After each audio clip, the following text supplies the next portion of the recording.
Anies Baswedan tak berkutik dan mati kutu.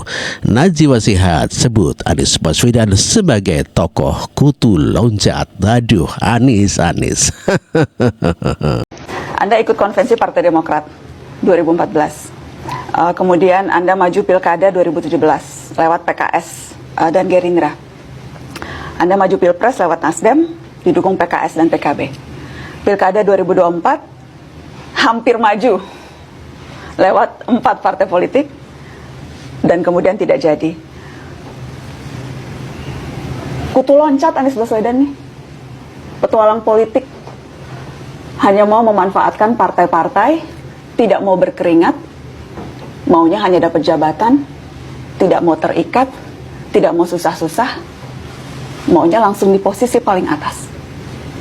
Selain Najwa Shihab, si Marjo Prai juga mengatakan kalau Anies Baswedan adalah kutu loncat.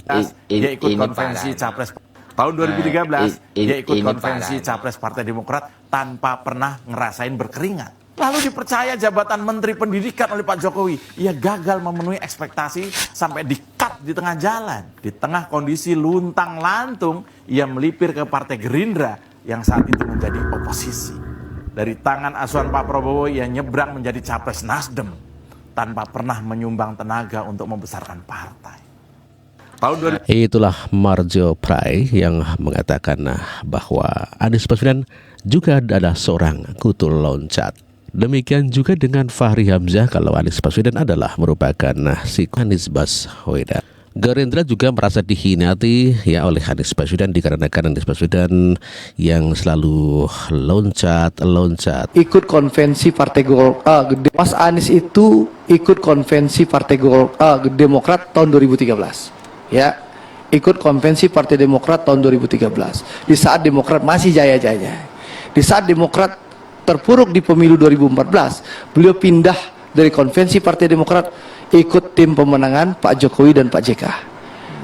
Pak Jokowi menang di Pilpres 2014, diangkat jadi Menteri Pendidikan. Lalu setahun kalau tidak salah dipecat oleh Pak Jokowi, kena reshuffle, nganggur. Ya, ini fakta bukan fiksi. Lalu setelah itu didukung dan diusung oleh Pak Prabowo dan Partai Gerindra. Sebentar Anggi, biar selesaikan. Dan saya ingin sampaikan, ya, diusung dan didukung dan dimodali oleh kami. Ya, lalu terpilihlah menjadi Gubernur DKI, menikmati kursi empuk Gubernur DKI. Nah, tanpa pamit pun, ya, ini bicara soal etikat. Mas Anies. Ya itulah dari Gerindra yang merupakan timnya Anies Baswedan di 2017. Namun demikian tidak ada satu patah pun kata Anies untuk berterima kasih ataupun berpamitan dari Partai Gerindra yang telah membiayainya. Yunarto Wijaya juga mengemukakan kalau Anies Baswedan adalah merupakan seorang kutu loncat. Pernah ikut dalam sejarahnya pernah ikut konvensi di Partai Demokrat, ya? Lalu menjadi juru kampanye dari Jokowi, lalu kemudian bersandingan bergabung dengan barisan Pak Prabowo yang mendukung dirinya untuk maju di 2017. Lalu sekarang kemungkinan akan berkompetisi dengan Pak Prabowo, bahkan sudah diusung oleh salah satu partai pengusung Jokowi yang menyebabkan Nasdem kemudian sekarang dipertanyakan dalam barisan koalisi.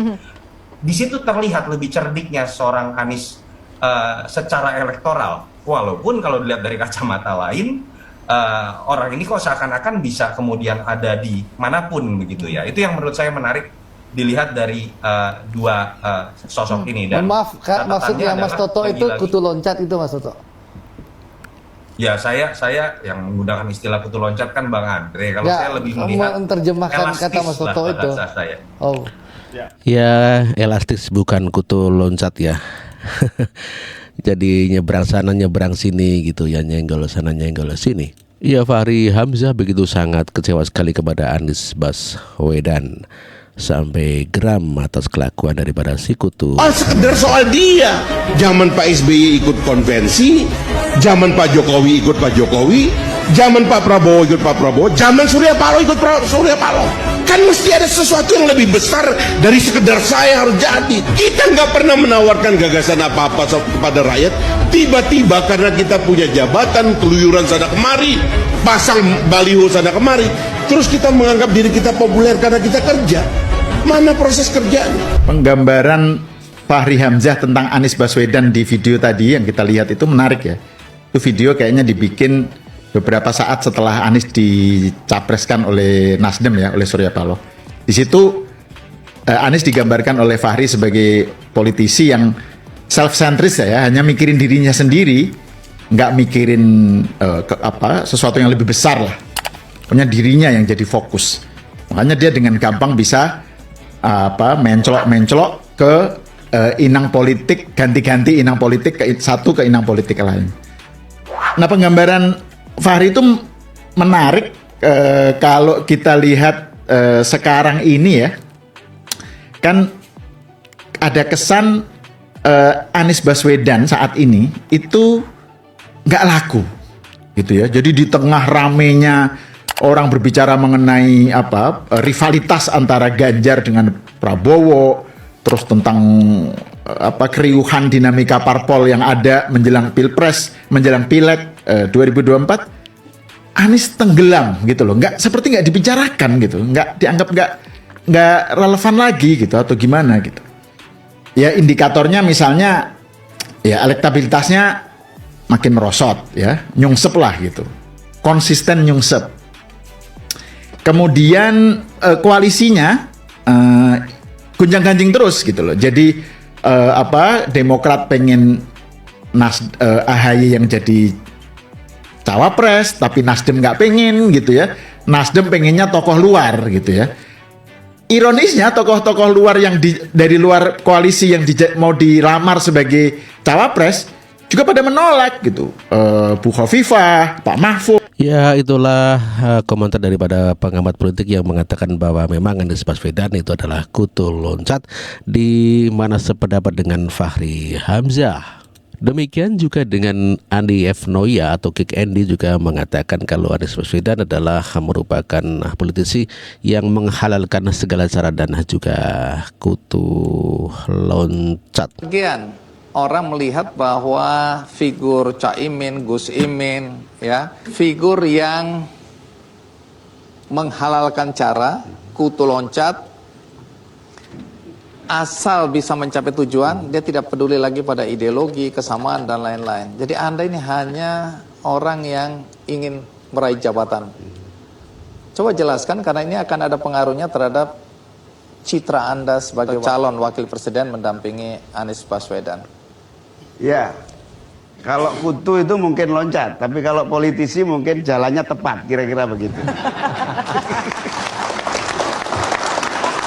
Jadi politisi itu menanggung dua beban. Kalau berhasil dia pahlawan, kalau gagal dia pecundang. 20 tahun saya berhasil terus sebagai kekuatan yang mempengaruhi pemerintah, bersama SBY 10 tahun, bersama Jokowi 10 tahun. Silakan ditanya Pak SBY, silakan ditanya Pak Jokowi.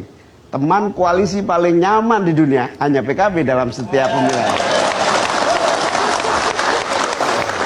Nah, lalu kok kemudian ada isu ini itu, saya kira itu bagian dari penguatan proses yang saya kira setiap proses politik ada dinamika.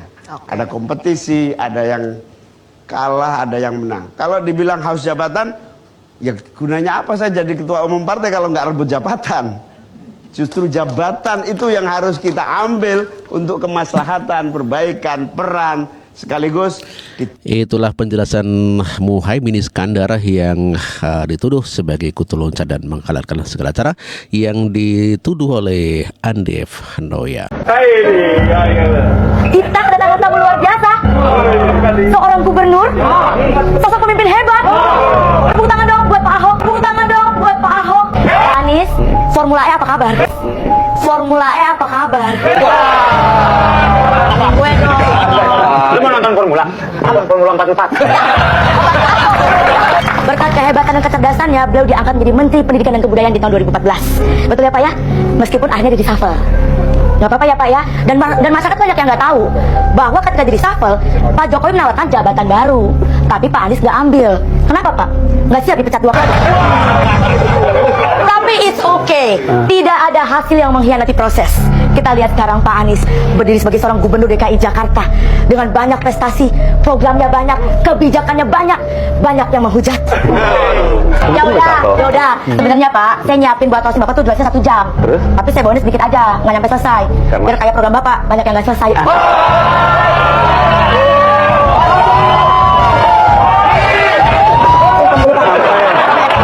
Ampun. Andre, ya Pak, tangannya dingin banget.